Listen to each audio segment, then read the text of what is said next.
What's happening, guys? Dave here. If you have maybe an older car, classic car, or maybe a custom painted car, and you can't get the exact paint code, or you just can't find touch-up paint for it, don't panic. Run to your nearest big box store that has nail polish, fingernail polish.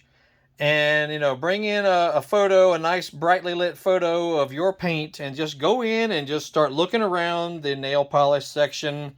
You might even have to match up two colors and then sort of mix them together.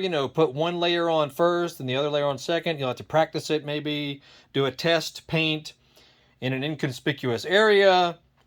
I just did that because this is obviously not a factory paint job. This has got a lot of metallic in it, and had a couple of nicks and chips here and there. I'm just trying to touch up. So, for me personally, I've done this with many cars in the past.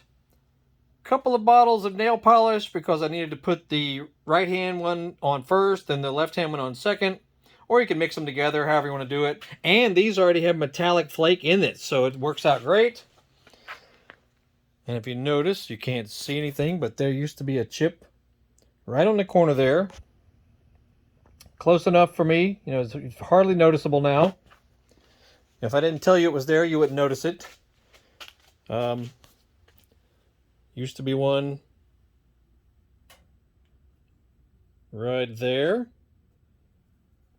If you really look closely, yeah, you might be able to notice, but if you don't know it's there, If I didn't tell you, you'd never see it.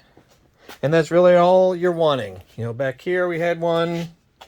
This one was pretty bad. So, it's got a pretty deep chip because it had a pretty heavy layers of paint on it. But the color matches pretty darn close. So anyway, yeah, just run to Walmart or Target or Dollar Store or wherever, it has nail polish. And just see what you can find, match up something. Make it work. You'll make it happen. If you're just trying to, and some touch-up paints are quite expensive too. So you're not trying to spend, freaking $20 for just a few drops of paint is all you need.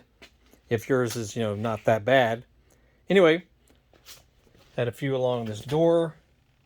Right on the door edge, took care of all those. Used to be one right there. There, see, it's hardly noticeable now, and that's what I'm looking for. Anyway, we got tons of videos about this car. This is a 66 Plymouth Fury with a Magnum 360 in it, so got all kinds of videos. Edelbrock AVS2 carburetor, RPM AirGap Intake Manifold, and just all kinds of miscellaneous fixes and solutions to little problems and things like that. So check it out. You'll see a playlist link pop up at the end of this video that'll send you to the, where all the videos are for this car.